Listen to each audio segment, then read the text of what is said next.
Hello students, today's our topic is coordination is needed all levels of management.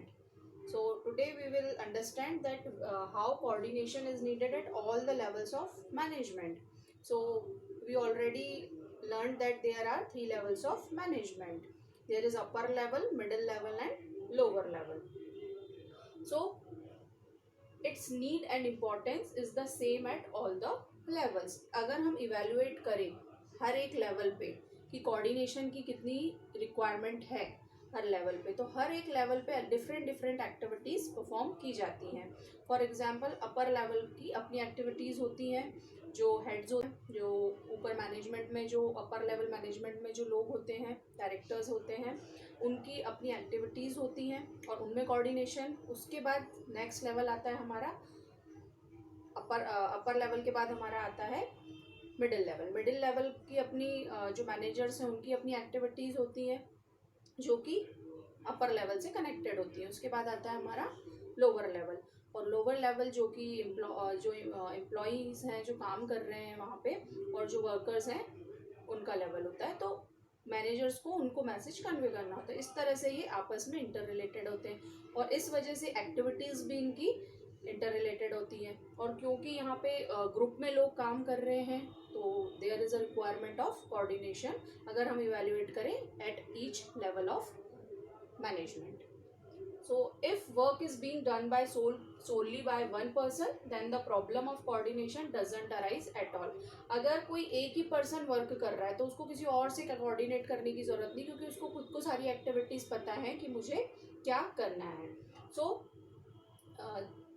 therefore it can be said that coordination is mainly concerned with group efforts. तो हम ये कह सकते हैं कि जो coordination है वो मेनली किससे कंसर्न है, उसका ग्रुप एफर्ट से. जब हम ग्रुप में वर्क करते हैं so there is a need of coordination. और हर एक लेवल पे ग्रुप में ही वर्क किया जाता है, तो we can say that there is a need of coordination at each and every level of management. The work at every level of management is perform by group of people. जैसा कि मैंने आपको बताया हर एक लेवल पे group होता है. Upper level का अपना ग्रुप होता है, मिडिल लेवल का, लोअर लेवल का, और ग्रुप एफर्ट्स डाले जाते हैं. And hence coordination is required at all levels. इसीलिए हर एक लेवल पे मैनेजमेंट के कोऑर्डिनेशन की रिक्वायरमेंट है. हम ये नहीं कह सकते कि एक ही लेवल पे इसकी रिक्वायरमेंट है या दो ही लेवल पे है. The requirement of coordination at each and every level of management. Not only this, if all the levels of management are looked together, they become a group, so there also requirement coordination. अगर हम सारे levels को भी देखें, upper level, middle level और lower level, तो वो भी एक तरह का पूरा ग्रुप है, तो वहाँ पे भी कोऑर्डिनेशन की रिक्वायरमेंट है. So not only this, if all the levels are look together there is also need of coordination. Thus coordination is required at each level of management individually and also by all of them collectively as a group. अगर हम individually एक एक level की बात करें तब भी वहाँ coordination की requirement है, और अगर हम तीनों level की together बात करें तो भी वो एक group बन जाता है, वहाँ पर भी coordination की requirement है. I hope this topic is clear to you all. That is importance of coordination. What is the importance of coordination in management? We'll understand by these points.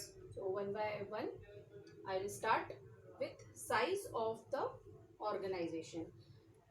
Day by day organization का जो size है वो increase होता जाता है. Size increase होता है तो वहाँ पे काम करने वाले लोग भी बढ़ते हैं, employees भी बढ़ते हैं, और भी जो persons हैं वो increase होते हैं वहाँ पे.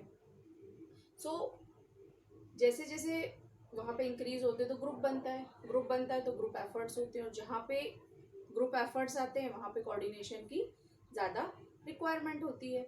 और हर एक, क्योंकि इतने सारे इंडिविजुअल्स कलेक्टिवली वर्क करते हैं, ग्रुप में वर्क करते हैं, तो सबका अपना अपना बिहेवियर होता है, सबका अपना अपना इंटरेस्ट होता है, और सभी की अपनी म्यूचुअल अंडरस्टैंडिंग डिफरेंट होती है. तो it is a very difficult task to manage all the individuals, क्योंकि सब अपने वे में डिफरेंट होते हैं. So there is always a need of coordination when the organisation is big. Next is functional differentiation. जैसे कि मैनेजमेंट में different functions होते हैं, और उन हर एक फंक्शन की अपनी अपनी प्रोसेस होती है. और there may be clash of interest among the various departments. तो हो सकता है कि ये जो अलग अलग डिपार्टमेंट्स हैं इनके बीच में भी क्लैशेस हों, जैसा कि हमने फर्स्ट पॉइंट में देखा कि ज़्यादा लोग जब वर्क करते हैं तो कहीं ना कहीं उनका सबका अपना बिहेवियर होता है, अपनी अंडरस्टैंडिंग होती है। सो वैसे ही यहाँ पे डिफरेंट फंक्शंस होते हैं, तो सब डिपार्टमेंट का अपना सेल्फ इंटरेस्ट होता है, तो दैट्स वाई कहीं ना कहीं क्लैशेस होने के चांसेस रहते हैं। और अगर क्लैशेस होने के चांसेस रहते हैं तो वहाँ पे कोऑर्डिनेशन की रिक्वायरमेंट ज़्यादा बढ़ जाती है। There is only one way to avoid these clashes and that is by establishing proper coordination between the departments. तो डिपार्टमेंट्स में भी कोऑर्डिनेशन बिठाना बहुत इंपॉर्टेंट है, क्योंकि हर एक डिपार्टमेंट की अपनी अपनी रिक्वायरमेंट है, अपना अपना सेल्फ इंटरेस्ट है। Now next is specialisation. Specialization means that in every organization, in order to avail the benefits of specialization, one main activity is divided into the various sub activities, and each of these activities are allotted to different persons who are experts in their particular sub activity. अब इतनी बड़ी organisation है, इतने सारे functions हैं, तो वहाँ पे हर एक फंक्शन, एक जो फंक्शन है वहाँ पर भी डिफरेंट डिफरेंट एक्सपर्ट्स की ज़रूरत होगी।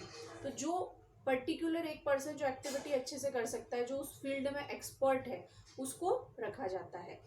So every person wants to do his work in his own way without having any regard for the total work to be perform. अब सबका अपना अपना वे होता है, जितने भी एक्सपर्ट्स आएंगे वो अपने वर्क को अपने वे में करना चाहेंगे, और जब वो अपने वे में करना चाहेंगे तो वहाँ पे कोऑर्डिनेशन की उतनी ही रिक्वायरमेंट होगी। In such a situation, in order to complete the activities being performed by various people successfully, it is necessary to establish coordination among the various people, those who are working, those who are the experts. So it is only upon the establishment of coordination that everyone completes his or her work in keeping in view that the total work is to be performed. तो हर एक को अपने mind में ये रखना होगा कि जो टोटल वर्क है वो टाइम पे परफॉर्म हो। सो इसके लिए कि टाइम पे वर्क परफॉर्म हो, ऑर्गेनाइजेशन का ऑब्जेक्टिव कंप्लीट हो, it is very important that all the experts should coordinate with each other. So there is also a requirement of coordination if there is a specialization, if there are experts in the organization. Fourth is interdependence of different processes. जैसे कि different functions होते हैं, तो हर एक different function की अपनी अपनी processes होती हैं। So हर एक process में there is a interdependence, क्योंकि एक function होगा, next उसके बाद ही perform होगा, planning होगी, देन ऑर्गेनाइजिंग होगी, देन स्टाफिंग होगी, देन डायरेक्टिंग एंड कंट्रोलिंग। तो इन सब में भी जो प्रोसेस होंगी वो भी इन्हीं फंक्शंस के अकॉर्डिंग होगी। So there is interdependence of different processes, और जैसे जैसे ये एक दूसरे के ऊपर डिपेंड रहती हैं प्रोसेस, तो वहाँ पर भी एक्टिविटीज़ में कोऑर्डिनेशन होना और डिपार्टमेंट्स में कोऑर्डिनेशन होना इम्पॉर्टेंट है। Now next is cordial atmosphere. अब कोऑर्डिनेशन जो है वो क्या क्रिएट करता है? कॉर्डियल एटमॉस्फेयर क्रिएट करता है। इसमें एम्प्लॉयज एक दूसरे के नियर आते हैं, पास आते हैं, एक दूसरे को समझते हैं। So there is cordial atmosphere create in the organisation. That is possible only through coordination. So we have completed the importance of coordination. I hope you understand.